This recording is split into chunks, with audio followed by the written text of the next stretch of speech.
Hey there, history lovers. Before we dive into one of the most chilling tales from the antebellum South, make sure to hit that subscribe button, share this video with someone who loves dark historical mysteries, and drop a comment telling me where you're watching from. I love connecting with viewers from around the world. Now let's step back into the shadows of 1855 New Orleans, where something truly sinister was about to unfold. My name is Annika, and I remember the day they sold me like it was yesterday, though the memories feel like they belong to someone else entirely. The auction block in New Orleans was slick with morning dew and the sweat of fear. I stood there, 17 years old, my bare feet planted firmly on the worn wood, while white faces examined me like livestock. "Look at those eyes," whispered a woman in emerald silk, her fan fluttering nervously. "Cold as winter stones." She wasn't wrong. Even then I felt nothing, no fear, no shame, no anger, just an endless void where emotions should have lived. The other slaves wept, pleaded, or trembled. I simply existed, watching the proceedings with the detachment of someone observing strangers from a great distance. The auctioneer, a red-faced man named Beauregard, wiped sweat from his brow as he called out my attributes: strong back, good teeth, quiet disposition, raised in a Christian household, knows her letters and numbers, starting bid at $400. $400, more than most slaves commanded, but something about me had caught their attention. Perhaps it was my unusual height for a woman, or the way my dark skin seemed to absorb light rather than reflect it. Or maybe it was those eyes everyone kept mentioning, pale green, like sea glass, inherited from some forgotten ancestor whose blood ran through my veins like poison. "500!" called a voice from the crowd. I turned my head slowly, mechanically toward the sound. A French gentleman in an expensive coat stood with his hand raised. Monsieur Beaumont, I would later learn, patriarch of a sugar plantation family that had grown wealthy on the backs of people like me. His wife stood beside him, a delicate woman with nervous hands who kept glancing at me and then looking away, as if my gaze burned her. 600. Another bidder, this one a tobacco merchant with gold teeth. The price climbed higher. 700. $800, $900, an astronomical sum for human property. I watched the numbers rise with the same interest I might have shown watching clouds drift across the sky. The other slaves on the block stared at me with a mixture of awe and terror. They sensed something different about me, something wrong, though none could name it. $1,000! Monsieur Beaumont's voice cut through the humid air like a blade. The crowd fell silent. $1,000 could buy a small house, a year's worth of supplies, or 3 ordinary slaves. For a single girl, it was madness. But Beaumont's eyes never left mine, and in them I saw something I recognized, the hunger of a man who collected beautiful, broken things. "Sold!" Beauregard's gavel came down with finality. As the iron shackles were removed from my wrists, I felt the weight of dozens of stares. The other slaves looked at me with something approaching reverence, as if I were a dark prophet among them. The white buyers whispered among themselves, some crossing themselves when they thought no one was looking. Madame Beaumont approached me with hesitant steps, her silk skirts rustling like autumn leaves. "What is your name, child?"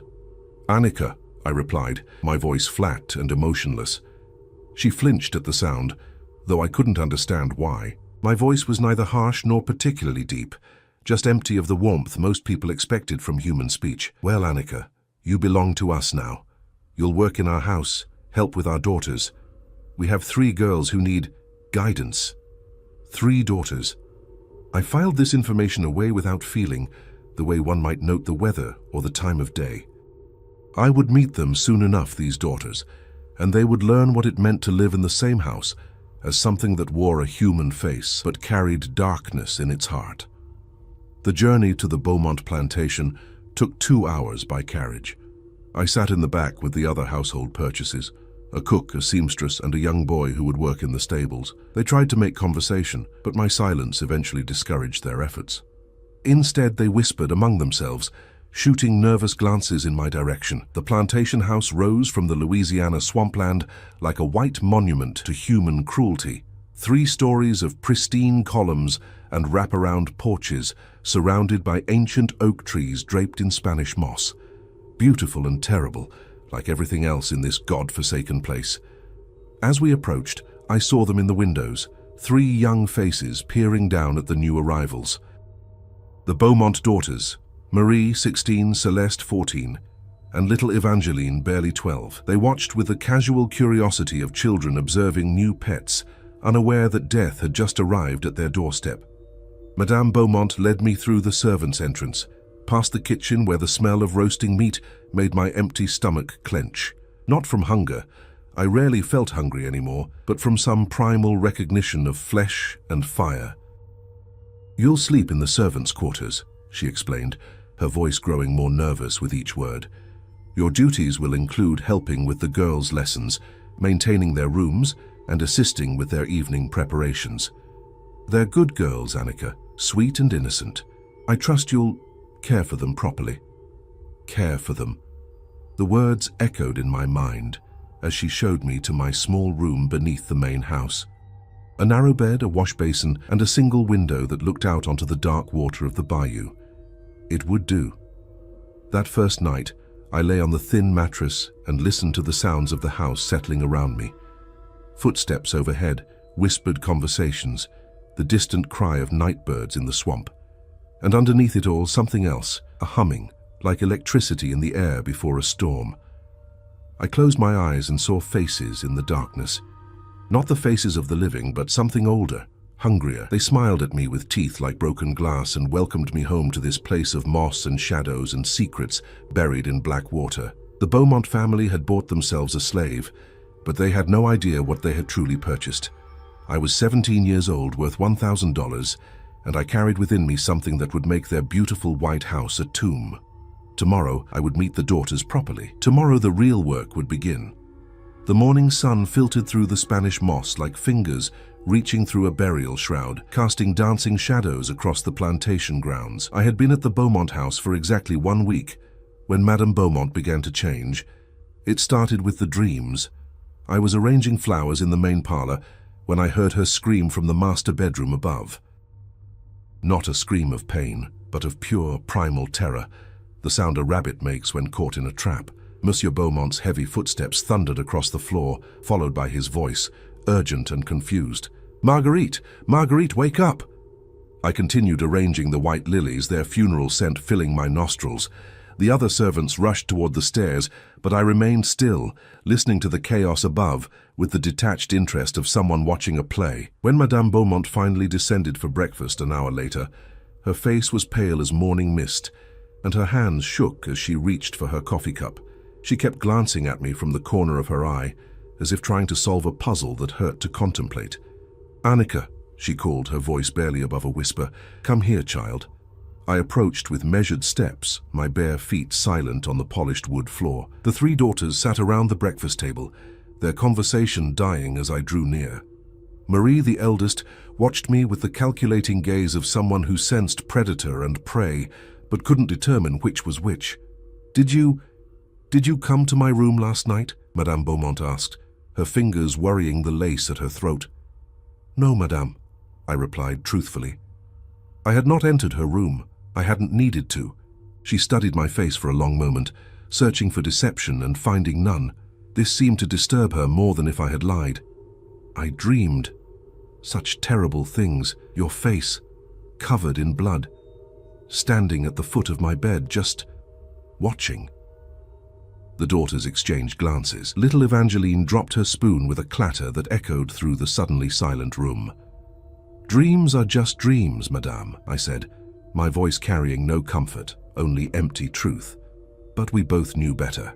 Dreams in this house, in this place where the veil between worlds grew thin as spider silk, were rarely just dreams. Over the following days, Madame Beaumont's condition worsened. She stopped eating, claiming the food tasted of grave dirt. She refused to sleep alone, insisting that Monsieur Beaumont remain beside her through the night, but even his presence couldn't keep the dreams at bay. I watched her deterioration with clinical fascination. Each morning she appeared more gaunt, more hollow-eyed, as if something were feeding on her from the inside. The servants whispered that she was being ridden by a hag, an old Creole superstition about evil spirits that drained the life from sleeping victims. They weren't entirely wrong. "Annika," Marie cornered me one afternoon as I was polishing silver in the dining room.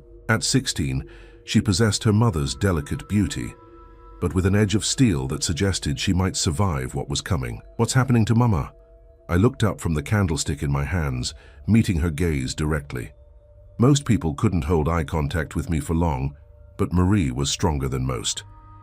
"Your mother is dying," I said simply. The words hit her like a physical blow.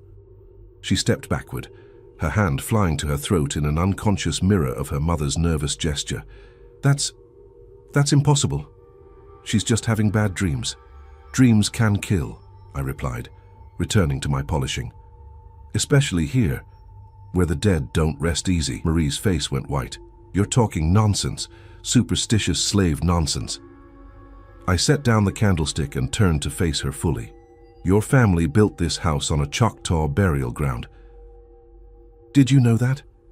The workers found bones when they dug the foundation, but your grandfather ordered them buried deeper and the construction to continue. The dead don't forget such disrespect."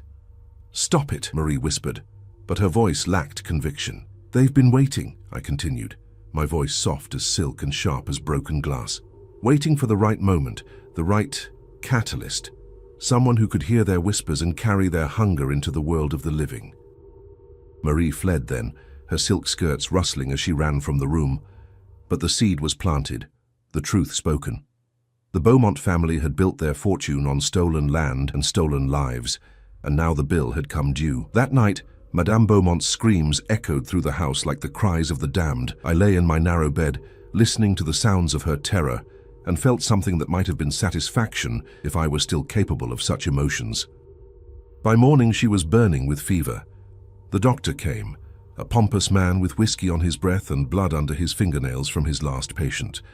He examined Madame Beaumont with the casual indifference of someone accustomed to the suffering of others, then pronounced her condition a mystery. "Nervous exhaustion," he declared, packing his instruments with theatrical authority, "common among ladies of delicate constitution. Bed rest, laudanum for the pain, and prayer for her immortal soul."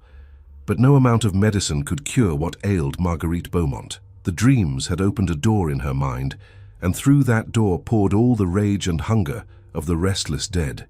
She saw them in every shadow, heard their whispers in every creak of the house, felt their cold fingers trailing across her skin in the moments between sleep and waking. I attended her during those final days, bringing water she couldn't drink and food she couldn't eat. She would stare at me with eyes that had seen too much, her lips moving in silent prayers that fell on deaf ears. "Why?" she whispered one evening as I adjusted her pillows. "Why is this happening?" I could have told her about the bones beneath the foundation, about the spirits that hungered for justice, about the darkness that had taken root in my soul and spread like poison through everything I touched. Instead, I simply said, "Some debts can only be paid in blood, madame." She died 3 weeks after the dreams began, on a night when the moon was dark and the swamp sang with the voices of the dead. I was the only one with her at the end, watching as the life drained from her eyes like water from a broken vessel. The funeral was a grand affair, befitting a woman of her station. The entire parish came to pay their respects, dressed in black silk and false sorrow. They spoke of her gentle nature, her charitable works, her devotion to her family. None mentioned the screams that had echoed through the night, or the way she had clawed at her own skin in her final delirium. As they lowered her coffin into the earth, I stood among the other servants and felt the first stirring of something that might have been pleasure. One down, many more to go. The daughters wept for their mother, their tears falling like rain on the freshly turned soil. They had no idea that their own deaths had already been written in the stars, that the same darkness that had claimed Marguerite Beaumont was even now reaching out for them with hungry fingers. I was patient. I could wait. After all, the dead had waited much longer. The house felt different after Madame Beaumont's death, as if her passing had torn a hole in the fabric of reality itself. The servants whispered that her spirit lingered in the halls, unable to find peace, but I knew better. What haunted the Beaumont mansion wasn't the ghost of one dead woman. It was the accumulated weight of centuries of suffering, and I was its chosen vessel. Monsieur Beaumont threw himself into his work, with the desperate energy of a man trying to outrun his grief. He spent long days in the fields, returning only after dark, his clothes stained with sweat and his eyes hollow with exhaustion. This left me alone with his 3 daughters, and that was exactly where I needed to be. Marie, the eldest, had appointed herself the lady of the house in her mother's absence. She moved through the rooms with forced authority, giving orders to the servants and trying to maintain the illusion that life could continue as normal. But I saw the fear in her eyes whenever she looked at me, the way her hands trembled when she thought no one was watching. Celeste, 14 and beautiful in the way that Southern girls were bred to be, had always been the dreamer of the family. She spent hours reading romantic novels and writing poetry about tragic heroines who died for love. How fitting that she would be the first to follow her mother into the dark. Little Evangeline, barely 12, was the most sensitive of the 3. She had inherited her mother's nervous disposition, along with her pale blue eyes, and she seemed to sense the wrongness that clung to me like a second skin.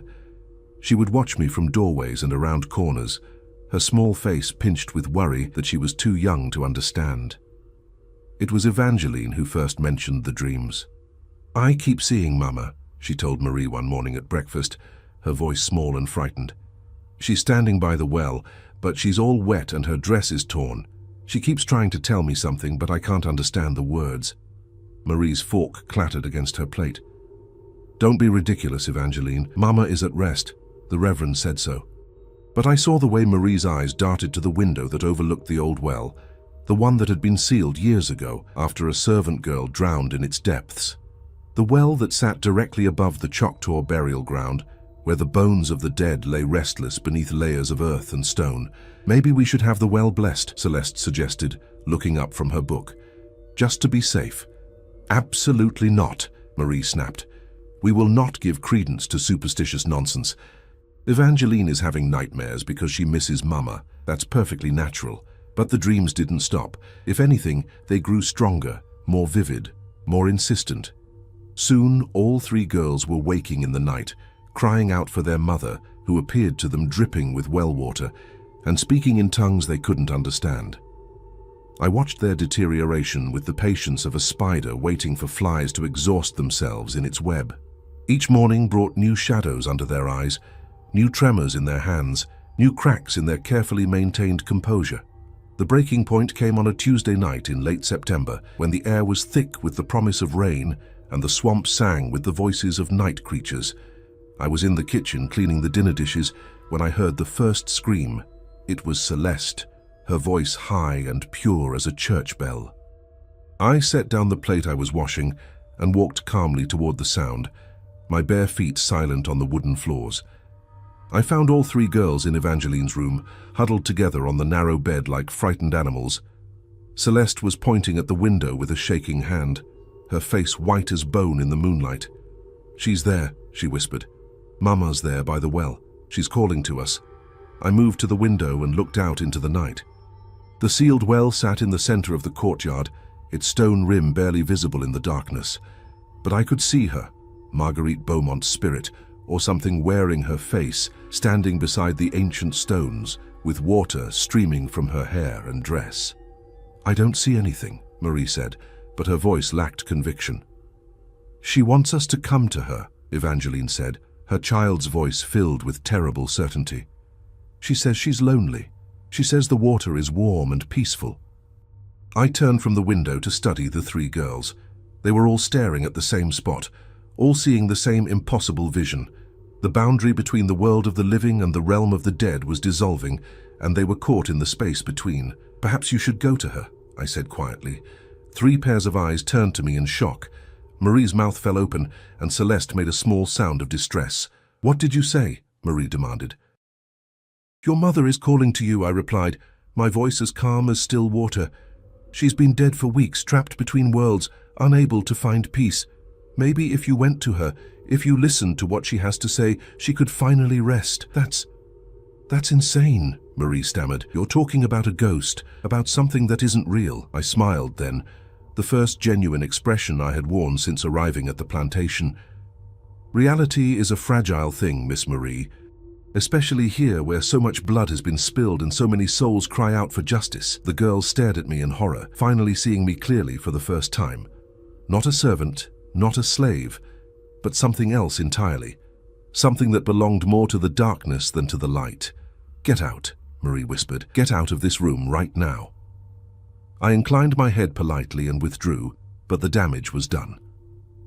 The seed of suggestion had been planted, and in soil as fertile as their grief-stricken minds, it would grow quickly. They tried to resist. For 3 more days, they barricaded themselves in their rooms at night, refusing to look out the windows, covering their ears when the voice of their dead mother called to them from the courtyard. But the dead are patient, and the dead are persistent, and eventually even the strongest will break. It was Celeste who went first. I found her at dawn, floating face down in the well that had been sealed for 20 years, but was now somehow full of dark, still water. Her white nightgown billowed around her like the petals of a funeral lily, and her long brown hair spread across the surface like spilled ink. The screams of her sisters when they discovered her body echoed across the plantation like the cries of wounded birds. Monsieur Beaumont came running from the fields, his face a mask of disbelief and rage. "How?" he demanded, staring down at his daughter's corpse. "How is this possible?" The well was sealed, but the stones that had covered the opening lay scattered around the courtyard as if thrown aside by invisible hands, and the water that filled the shaft was black as midnight and cold as the grave. They pulled Celeste from the well, but it was too late. She had been dead for hours, her skin pale and waterlogged, her eyes staring sightlessly at the sky. The doctor pronounced it suicide, though he couldn't explain how she had managed to move the heavy stones that sealed the well. I knew the truth, of course. The dead had helped her, guided her hands, and given her strength beyond her mortal limits. They had welcomed her into their ranks, another soul to add to their growing army of the restless and the wronged. 2 days later, it was Evangeline's turn. The youngest Beaumont daughter had always been the most fragile, the most susceptible to the whispers that echoed through the house at night. She lasted only 1 night alone before the call became too strong to resist. I was the one who found her, floating beside her sister in the impossible water of the sealed well. Her small body looked like a broken doll, her golden hair fanned out around her head like a halo. She had gone to join her mother and sister in the dark water, drawn by promises of peace and reunion that were nothing but lies wrapped in the voices of the dead.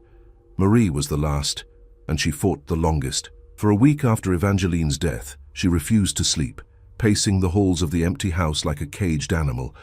She had the servants board up the windows that faced the courtyard, but it didn't matter. The dead don't need windows to reach the living. When she finally succumbed, it was with a smile on her face. I watched from my window as she walked across the courtyard in her white nightgown, her movements graceful and serene. She paused at the edge of the well and looked back at the house, her eyes finding mine in the darkness.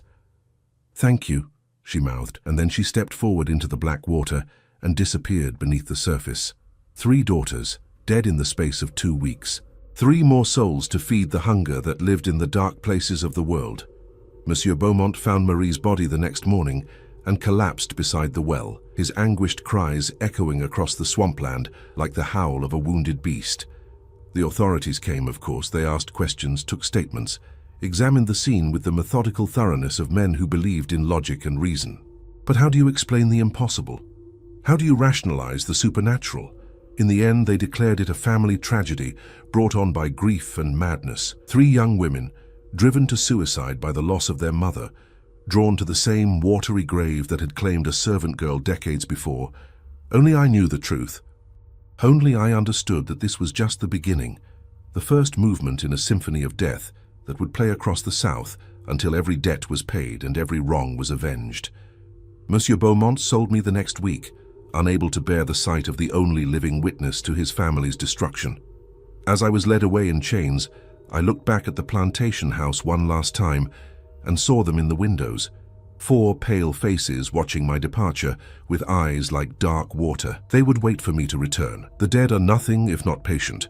The slave quarters at the Beaumont plantation had always been a place of whispered conversations and shared sorrows, but after the deaths of the 4 white women, it became something else entirely. A place where fear walked among us like a living thing, and my name was spoken only in hushed tones when the overseers were out of earshot. I had been sold to the Delaroche family, but there were still 3 days before my new master would come to collect me. 3 days during which I remained in the servants' quarters of the Beaumont house, surrounded by people who had once ignored me, but now watched my every movement with a mixture of terror and awe. It was old Mama Brigitte who spoke the truth first. She was the eldest among us, a woman whose back was bent from decades of labor, but whose mind remained sharp as a razor.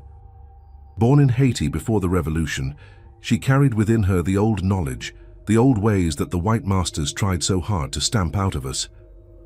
"That girl ain't natural," she whispered to the others as they gathered around the fire pit behind the quarters. "I seen her kind before back on the island. They call them petits bon anges, little good angels, but ain't nothing good about what she carries." I sat in the shadows beyond the firelight, listening to their words with the detached interest of someone hearing strangers discuss the weather.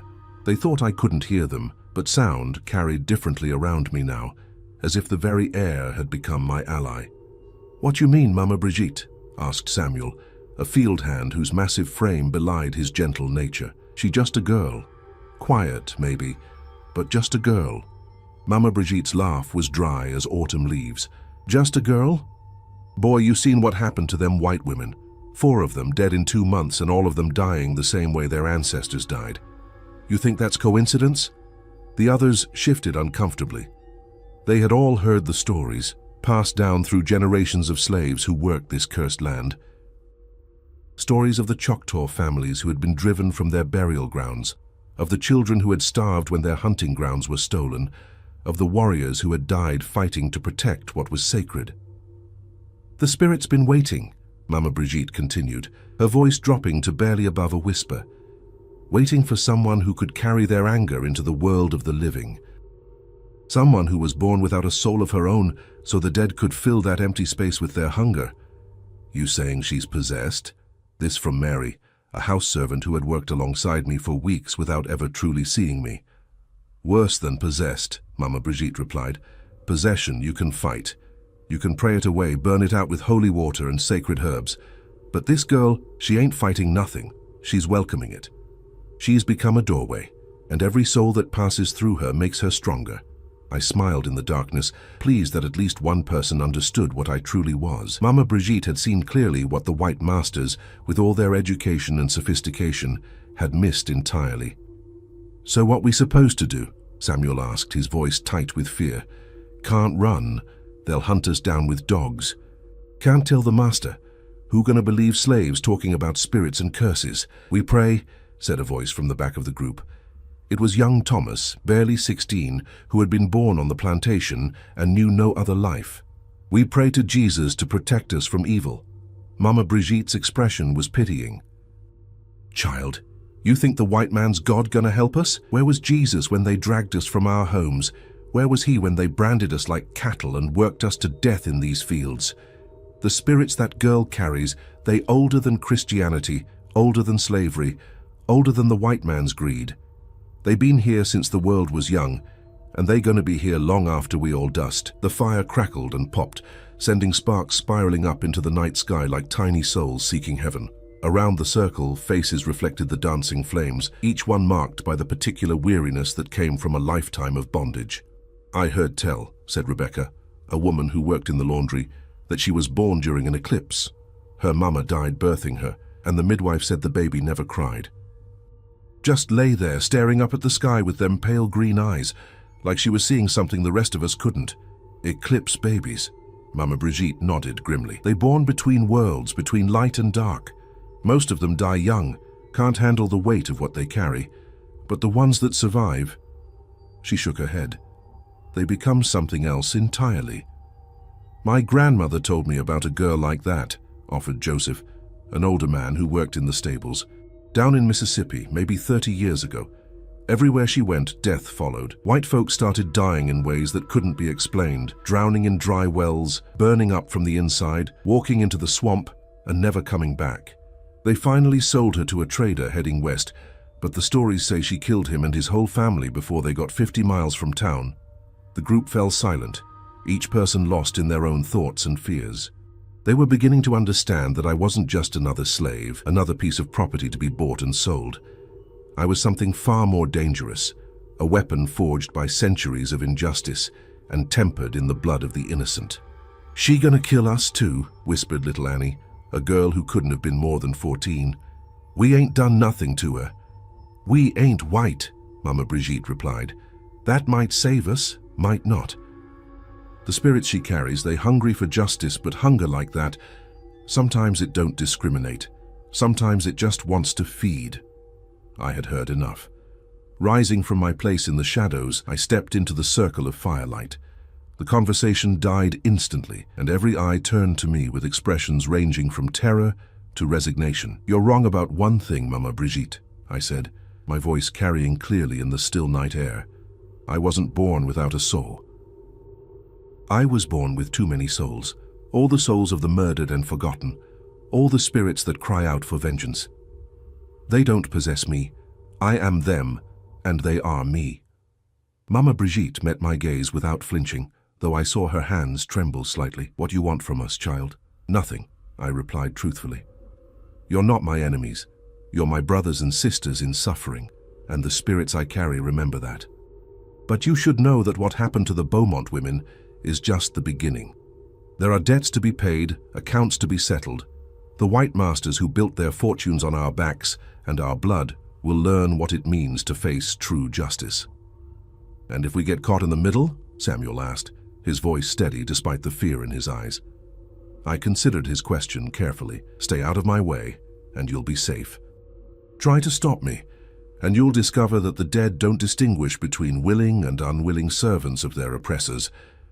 The threat hung in the air like smoke from the dying fire. These people had lived their entire lives under the threat of violence, but this was different. This was the promise of supernatural retribution, of forces beyond their understanding or control. "The Delaroche family," Mama Brigitte said suddenly. "They the ones buying you?" I nodded. "Lord have mercy," she whispered, crossing herself. "They got 2 daughters, young and pretty. And the mistress, she's with child again." "I know," I replied. "I've seen them in my dreams." The admission sent a visible shudder through the group. They understood now that this wasn't random, wasn't chance. I was being moved like a piece on a chessboard, positioned exactly where I needed to be to continue the work that had begun with Marguerite Beaumont's death. "How many?" Thomas asked, his young voice cracking with emotion. "How many gonna die before it's over?" I looked up at the star-filled sky, where the spirits of the dead danced among the constellations like points of cold light. "All of them," I said simply. "Every master, every mistress, every child born into privilege built on our suffering. The debt is too great to be paid with anything less than everything." The fire had burned down to glowing embers by the time I finished speaking. One by one, the slaves melted back into the darkness, returning to their quarters with the weight of terrible knowledge pressing down on their shoulders. Only Mama Brigitte remained, her ancient eyes studying my face in the dying light. "You really think this gonna change anything?" she asked. "You think killing white folk's gonna set us free?" "Freedom isn't the goal," I replied. "Justice is. And justice demands that those who have sown suffering reap suffering in return." She was quiet for a long moment, then slowly nodded. "I lived long enough to see a lot of evil in this world. Maybe it's time for that evil to get a taste of its own medicine."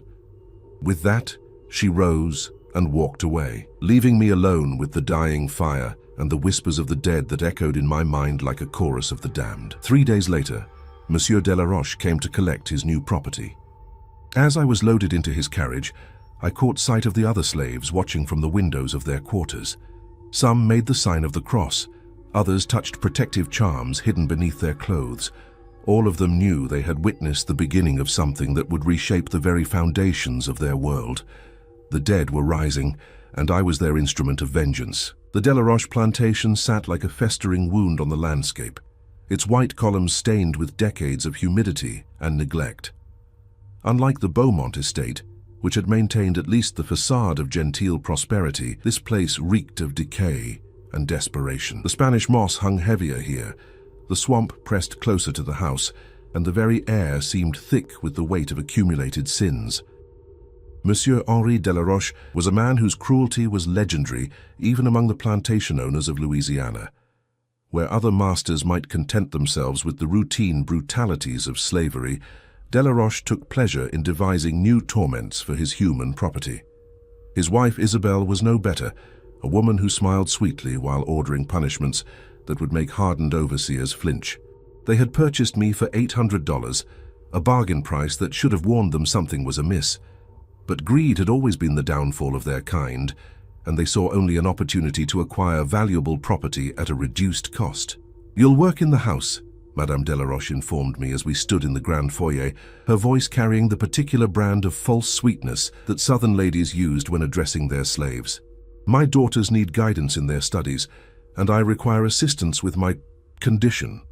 She placed a protective hand over her swollen belly.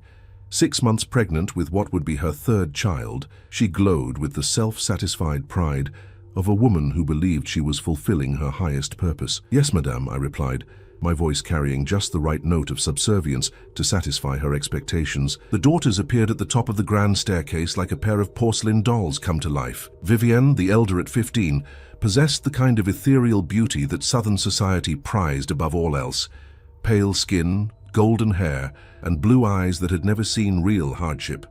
Her sister Margot, 13, was darker, with the sharp intelligence that often marked the second-born children of ambitious families.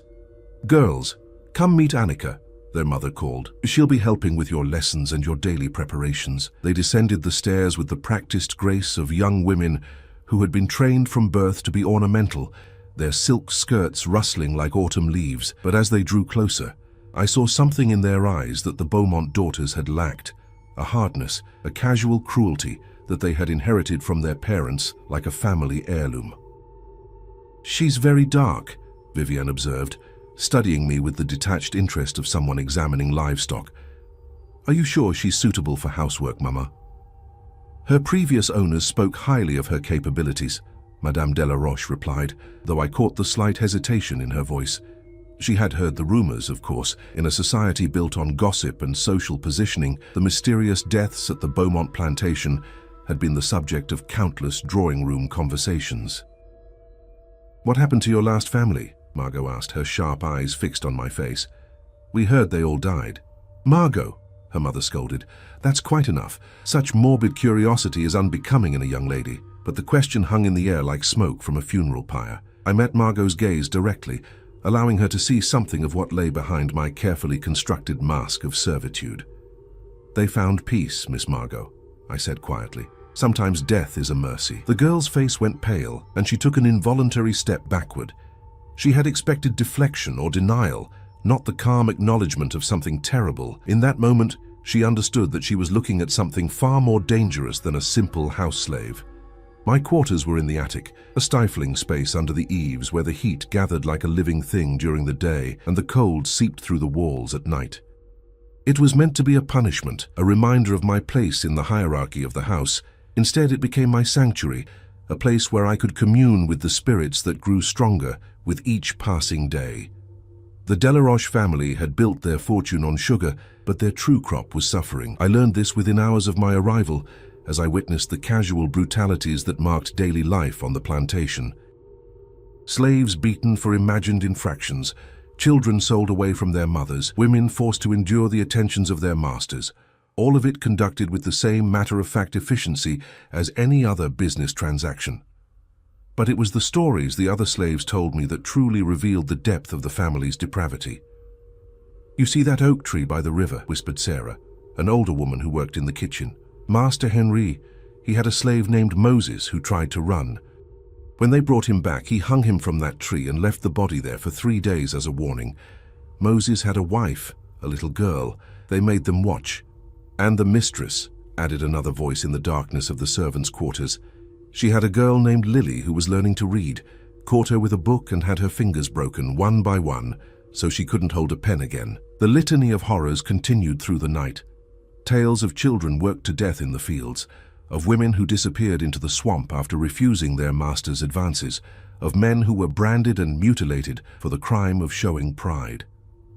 Each story added another layer to the rage that burned in my chest, another voice to the chorus of the dead that whispered for vengeance. The first sign that justice was coming appeared 3 days after my arrival. Madame Delaroche began experiencing what she called difficulties with her pregnancy. Sharp pains that came without warning, bleeding that the doctor couldn't explain, and dreams that left her screaming in the night. She would wake, claiming that dead slaves surrounded her bed, their broken bodies reaching out to touch her swollen belly. "It's just nerves," the doctor assured her husband, though his voice lacked conviction. "Pregnancy can cause all manner of strange symptoms." Perhaps a change of scenery would help. But there was no escaping what was coming. The spirits that had followed me from the Beaumont plantation were joined by new voices, the ghosts of every slave who had died on Delaroche land, every soul who had been broken by the family's cruelty. They gathered like storm clouds, their anger building to a crescendo that would soon break over the house like a hurricane. Vivian was the first to sense their presence. "There's something wrong with this place," she told her sister, as I brushed her hair one evening. "I keep hearing voices in the walls, whispers that I can't quite understand." "Don't be silly," Margot replied, but I saw the way her eyes darted to the shadows in the corners of the room. "It's just the house settling." "Houses don't settle in voices," Vivian insisted, "and they don't call your name in the middle of the night." I continued brushing her golden hair, each stroke smooth and rhythmic, while the spirits gathered around us like invisible witnesses. They were growing bolder, more substantial, fed by the proximity of so much guilt and the promise of retribution to come. "Perhaps you should pray," I suggested, my voice soft and helpful.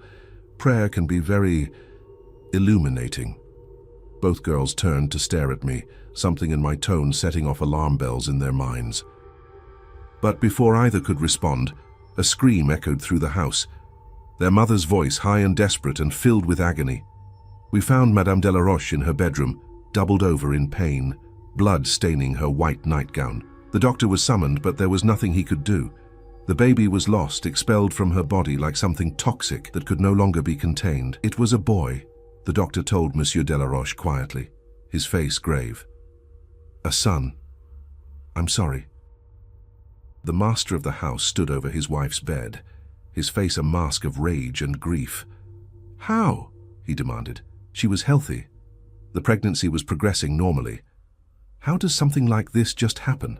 The doctor had no answers, only platitudes about the mysterious ways of providence and the fragility of life. But I knew the truth. The spirits of the murdered slaves had reached into Isabelle Delaroche's womb and claimed the life growing there, ensuring that no new generation would be born to continue the family's legacy of cruelty. It was justice, pure and simple. An eye for an eye, a child for the countless children who had been torn from their mother's arms and sold into bondage. Madame Delaroche never recovered from the loss. She took to her bed, claiming illness, but I could see the truth in her hollow eyes. She was being haunted, visited nightly by the ghosts of every slave woman who had lost a child to the family's greed. They whispered to her of their own grief, their own rage, until her mind cracked under the weight of their accumulated sorrow.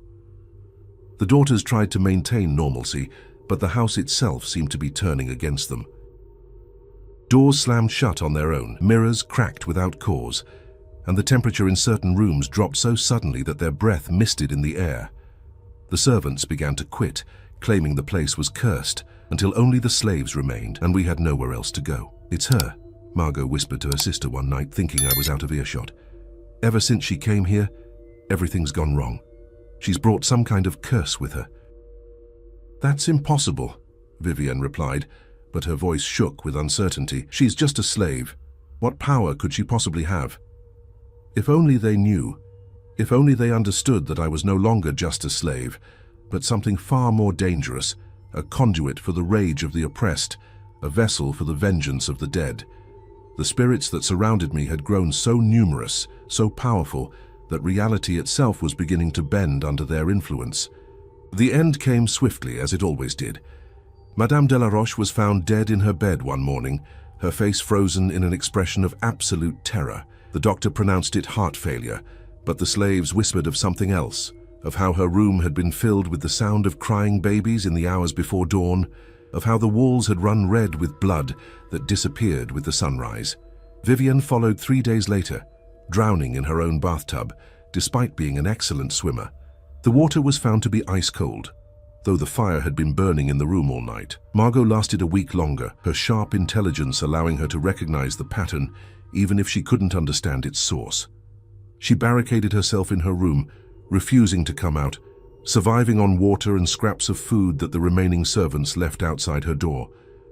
But the dead are patient, and walls mean nothing to those who have already passed beyond the veil.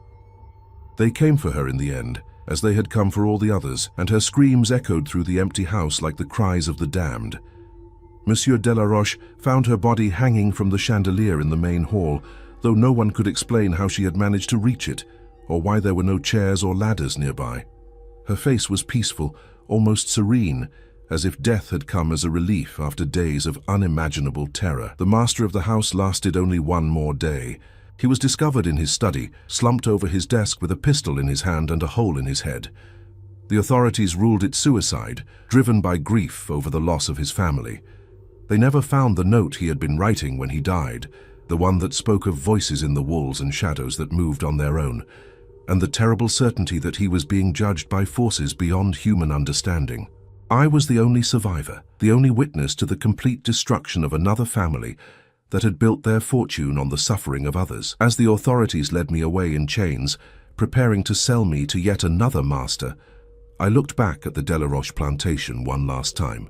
The house stood empty now, its windows dark and lifeless, but I could see them in the shadows, the spirits of the dead, waiting patiently for the next family to claim the cursed land, the next generation of oppressors to face their judgment. The work was far from over. There were still debts to be paid, still accounts to be settled, and I was their chosen instrument, their weapon forged in the fires of injustice and tempered in the blood of the innocent. The dead would have their vengeance, one family at a time. The slave market in New Orleans had changed since my first sale. Word of the mysterious deaths that followed me had spread through the underground networks that connected plantations across the South, carried by traders, overseers, and the slaves themselves who whispered my name like a prayer or a curse, depending on the color of their skin. I stood on the auction block for the third time in 6 months, my hands bound with iron shackles that had been blessed by 3 different priests. The white buyers kept their distance, their usual predatory confidence replaced by nervous uncertainty. They had heard the stories, seen the pattern, and even their greed couldn't entirely overcome their fear. But it was the slaves who truly understood what I represented. They gathered at the edges of the crowd, their eyes fixed on me with expressions of desperate hope and terrible recognition. To them, I wasn't just another piece of property being sold. I was the answer to generations of prayers for justice, the embodiment of every whispered wish for revenge against their oppressors. The auctioneer, a different man than before, struggled to maintain his composure as he called out my attributes. Strong, healthy female, approximately 18 years of age, literate, experienced in housework, quiet disposition. His voice trailed off as he met my gaze, and I saw him swallow hard before continuing. The crowd murmured restlessly, sensing the undercurrent of fear that ran through the proceedings like an electric current. "Starting bid at $200, he called, his voice cracking slightly. The price was insultingly low, a reflection of the reputation that preceded me. No one wanted to be the next family to experience the mysterious tragedies that seemed to follow in my wake, but someone would eventually succumb to the lure of acquiring valuable property at a bargain price. It was then that I heard the voice from the crowd, not a white voice but a black one, speaking with the authority of someone who had nothing left to lose.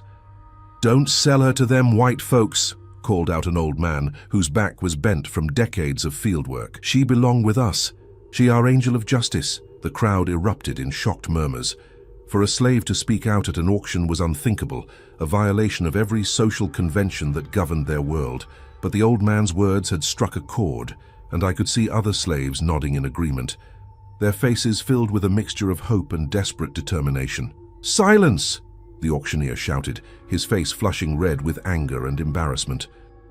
"Remove that man immediately." But before the guards could move, another voice joined the first, then another, until a chorus of slaves was chanting my name like a battle cry. "Annika! Annika! Annika!" The white buyers began to back away, their faces pale with fear. This wasn't just a disruption of commerce. It was the beginning of something far more dangerous, a crack in the foundation of the social order that kept them in power. "Enough!" The voice cut through the chaos like a whip crack. Monsieur Beauregard, the same auctioneer who had sold me the first time, pushed through the crowd with a contingent of armed guards. "This auction is suspended. Clear the square immediately." But the slaves didn't disperse. If anything, they pressed closer, their voices growing louder, more insistent. I could see the fear in the white faces around me, the sudden realization that they were outnumbered, that the careful balance of terror that kept their system functioning was beginning to crumble. "She's ours," declared a woman, whose scars told the story of countless beatings. "She's the one we've been waiting for, the one who's gonna make them pay for what they'd done to us. The guards raised their weapons, but they were hesitant to fire into a crowd that included valuable property. Each slave represented hundreds of dollars of investment, and their owners would demand compensation for any that were killed or injured. It was in that moment of hesitation that everything changed. The slaves moved as one, surging forward with the desperate courage of people who had finally found something worth dying for. They overwhelmed the guards, seized their weapons, and in the space of a few heartbeats, the entire dynamic of the situation had reversed. I felt the shackles fall from my wrists, cut away by hands that trembled with excitement and terror. Around me, the slaves were arming themselves with whatever they could find: knives from the market stalls, clubs torn from wooden crates, even stones from the street itself. "This way," shouted the old man who had first spoken out. "To the docks. We take the boats, head upriver." But I knew this wasn't the path the spirits had chosen for me. As the crowd of freed slaves began to move toward the waterfront, I felt the familiar cold touch of the dead against my skin, their whispers filling my mind with images of what was to come. "No," I said, my voice carrying clearly over the chaos. "This isn't how it ends." The crowd stopped, turning to look at me with expressions of confusion and disappointment. They had expected me to lead them to freedom, to be the Moses who would guide them out of bondage. Instead, I stood perfectly still in the center of the square, my pale green eyes reflecting the afternoon sun like chips of ice. "You don't understand," I continued, addressing not just the slaves, but the white onlookers who cowered at the edges of the square. "Freedom isn't what the dead want, justice is. And justice demands a reckoning." The temperature in the square began to drop, despite the blazing Louisiana sun. Frost formed on the windows of nearby buildings, and the breath of everyone present began to mist in the suddenly frigid air. The slaves looked around in wonder and fear, while the white spectators crossed themselves and whispered prayers that would go unanswered. "She's calling them," whispered one of the slave women, her voice filled with awe. "She's calling the spirits of all our dead."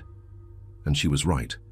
I could feel them gathering, drawn by the violence and the promise of vengeance.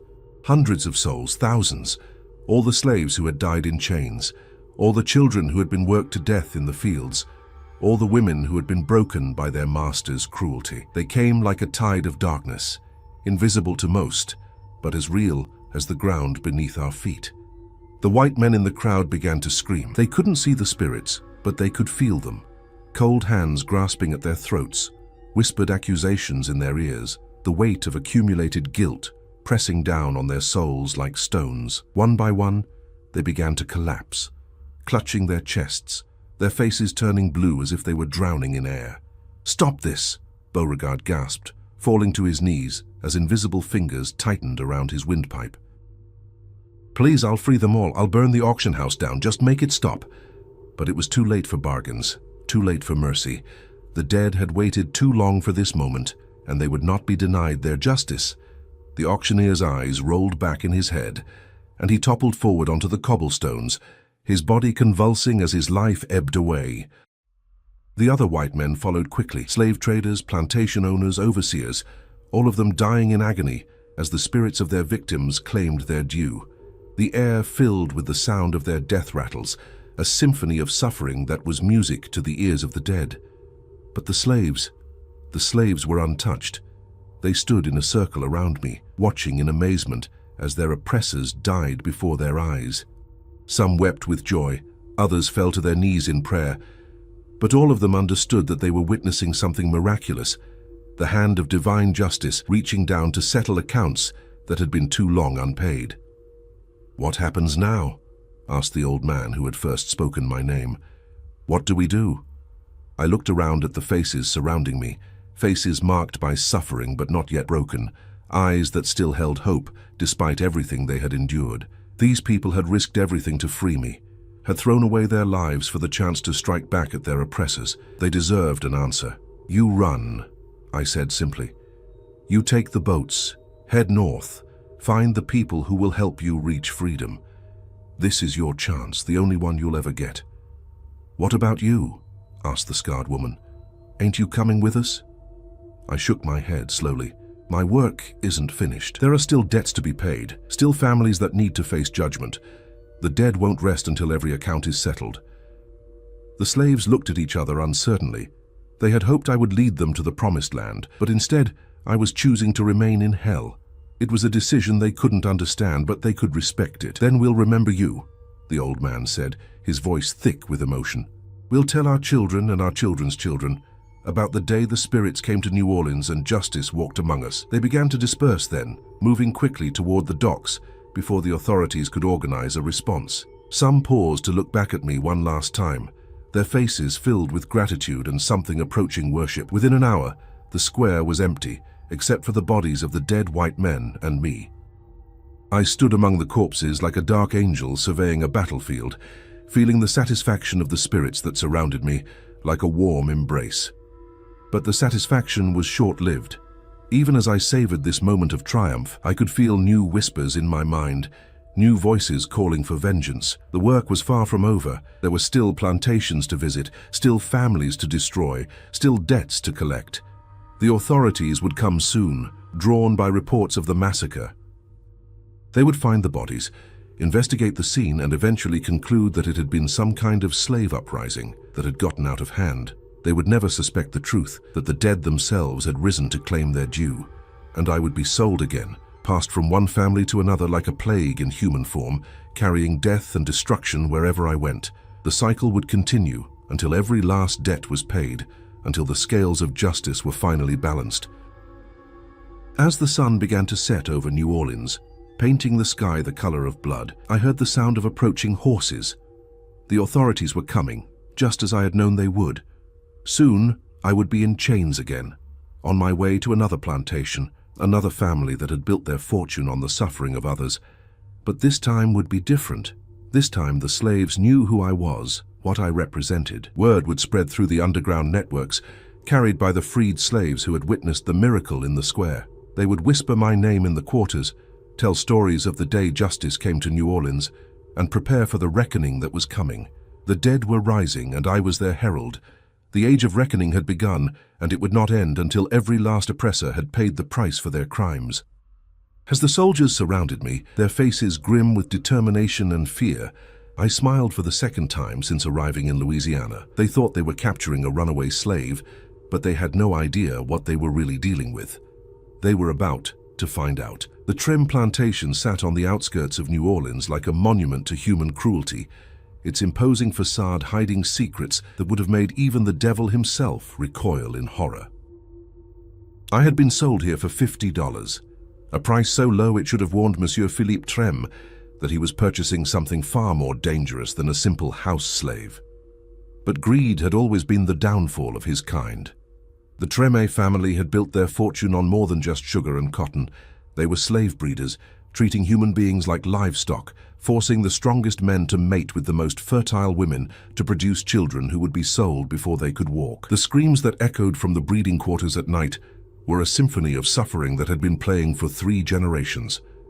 Philippe Trem was a man whose appetites knew no bounds. His wife, Claudette, was a woman who smiled sweetly while ordering punishments that would make hardened criminals weep. Their twin daughters, Celeste and Camille, had been raised to see slaves as nothing more than talking animals, and they delighted in devising new torments for their human property. I had been in their house for exactly 1 month when the final reckoning began. It started with the children. The Treme plantation was home to dozens of slave children, some as young as 3 or 4, all of them destined for the auction block when they reached a suitable age. They lived in conditions that would have been considered inhumane for animals, packed into cramped quarters with barely enough food to keep them alive. But on the night of October 31st, 1855, All Hallows' Eve, when the veil between worlds grows thin, something changed. I was in the main house, polishing silver in the dining room, when I heard the first scream, not the usual cry of pain that marked daily life on the plantation, but something else entirely. A sound of pure primal terror that seemed to come from the very depths of hell itself. Monsieur Trem came running from his study, his face flushed with wine and confusion. What in God's name was that? Before anyone could answer, another scream echoed through the night, then another, until the air was filled with the sound of children crying out in fear and agony. But these weren't the voices of the slave children. These were the screams of the dead, the spirits of all the children who had died on Trem land over the decades, finally given voice by the power that flowed through me like poison in my veins. "The quarters," Madame Trem whispered, her face pale as moonlight. "Something's happening in the slave quarters." They rushed outside, followed by the twin daughters and a handful of overseers, their torches casting dancing shadows across the plantation grounds. What they found in the children's quarters defied all rational explanation. The slave children were gone. Not escaped, not hidden, but simply gone. Their beds were empty, their few possessions scattered across the floor, but there was no sign of where they had disappeared to.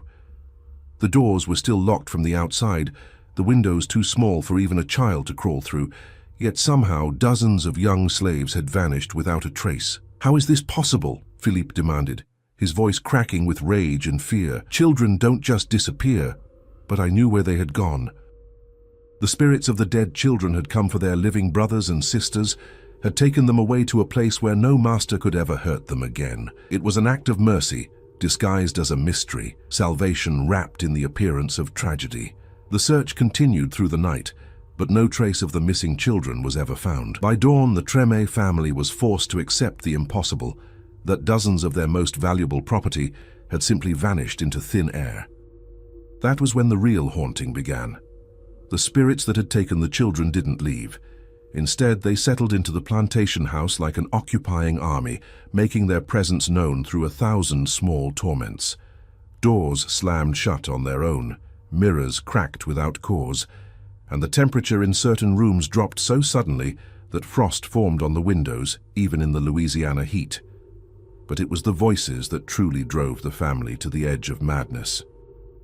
They came at night, when the house was dark and still, the whispered accusations of dead children, calling out the names of their killers, recounting in horrifying detail the abuses they had suffered before death claimed them. The voices seemed to come from everywhere and nowhere, echoing through the walls themselves until the very foundation of the house seemed to vibrate with their rage. "Make it stop," Claudette begged her husband after a week of sleepless nights. "Please, Philippe, make it stop." But there was no stopping what had been set in motion. The dead children had found their voice, and they would not be silenced until justice was served. The twin daughters were the first to break. Celeste and Camille had always been inseparable, sharing not just their appearance but their taste for cruelty. They had delighted in tormenting the slave children, inventing games that involved pain and humiliation, treating human suffering as entertainment. Now the tables had turned. The dead children came for them in their dreams, surrounding their beds with pale, accusing faces, reaching out with small hands that left frost burns on their skin. The twins would wake screaming, clawing at marks that appeared on their bodies overnight, bite marks, scratches, bruises in the shape of tiny fingers. "They're trying to drag us away," Celeste sobbed to her parents. "The dead children, they want to take us with them." "Don't be ridiculous," Philippe snapped, but his voice lacked conviction. He had seen the marks on his daughter's skin, had heard the voices that whispered through the walls. Something was happening in his house, something that defied all rational explanation. The end came on a night when the moon was dark, and the swamp sang with the voices of night creatures. I was in my attic room communing with the spirits that surrounded me like a second family, when I felt the familiar cold touch that meant the final act was about to begin. The fire started in the twins' bedroom. Not a natural fire, but something else entirely. Flames that burned cold and blue, consuming everything they touched while leaving no smoke, no heat, no trace of their passage except the complete destruction of whatever they encountered. Celeste and Camille were found in their beds, their bodies unmarked but their souls fled, their faces frozen in expressions of absolute terror. The fire had taken them first, claiming their lives as payment for the suffering they had caused. Philippe and Claudette tried to flee, but the house itself had become a trap. Doors that had been open moments before were suddenly sealed shut. Windows that should have provided escape were blocked by invisible barriers, and the stairs that led to safety crumbled beneath their feet like rotten wood. They died together in the main hall, surrounded by the spirits of every child who had suffered on their plantation. The dead children reached out with small hands, pulling the life from their bodies with the same casual cruelty that had once been shown to them. I walked through the burning house untouched by the flames, my bare feet silent on floors that should have been too hot to bear. The fire parted before me like water, recognizing me as its mistress, its source, its reason for being. In the master bedroom, I found what I had come for, the family Bible, bound in leather and gold, containing the records of every slave bought and sold, every child born into bondage, every life destroyed in the name of profit. I took it with me as I walked out of the burning house, a trophy of my victory over another family of oppressors. The plantation burned through the night, the flames visible for miles across the Louisiana countryside. By morning, nothing remained but ash and blackened timbers, and the charred bones of those who had thought themselves masters of other human beings. But I survived, as I always did. The authorities found me walking naked down the main road that led to New Orleans, the family Bible clutched in my hands like a sacred text. My dark skin was unmarked by fire or smoke, my pale green eyes reflecting the morning sun like chips of ice. They wrapped me in a blanket and took me back to the city, where I would be sold once again to another family that thought they could own what could not be owned, control what could not be controlled. But word of the Trem plantation fire spread quickly through the slave networks, carried by whispered voices that spoke of miracles and justice, and the girl who walked with the dead. They called me by many names: the angel of vengeance, the spirit walker, the one who settles accounts. I preferred my given name, Annika. As the carriage carried me back to New Orleans, I looked out at the Louisiana landscape and saw them everywhere, the spirits of the dead, walking among the living, waiting for their moment of justice. They followed me like a vast, invisible army, growing stronger with each family I destroyed, each debt I collected. The work was far from over. There were still plantations to visit, still masters to face, still accounts to settle. The dead were patient, but they were also hungry, and their appetite for justice would not be satisfied until every last oppressor had paid the price for their crimes. I was their instrument, their weapon, their chosen vessel. And I would continue the work until the scales were balanced, until the debt was paid in full, until the very foundations of this corrupt system crumbled into dust. The age of reckoning had begun, and it would not end until justice was served. As we approached the city, I could see the smoke still rising from the ruins of the Tremor plantation, a black column against the blue sky that served as a warning to all who would build their fortunes on the suffering of others. The dead were rising, and I was their herald. The revolution had begun. In the years that followed, stories of Annika spread throughout the South like wildfire. Some called her a demon, others an angel of justice. Plantation families began to fear the arrival of any new slave, wondering if death itself might be walking through their doors. The system of slavery, built on fear and violence, found itself facing something it had never encountered before: supernatural retribution for centuries of cruelty. History would record the events of 1855 as a series of tragic accidents and unexplained deaths. But the slaves knew better. They whispered her name in the quarters, told stories of the girl who walked with the dead, and waited for the day when justice would finally come for all. Some say she's still out there, walking the roads of the South, carrying the voices of the dead and settling accounts that have been too long unpaid. Others claim she was just a legend, a story told to give hope to the hopeless and fear to the fearful. But on dark nights, when the wind carries the scent of smoke and the sound of children's laughter, those who know the old stories cross themselves and whisper a prayer for the souls of the innocent. And somewhere in the darkness, pale green eyes watch and wait, as patient as death itself.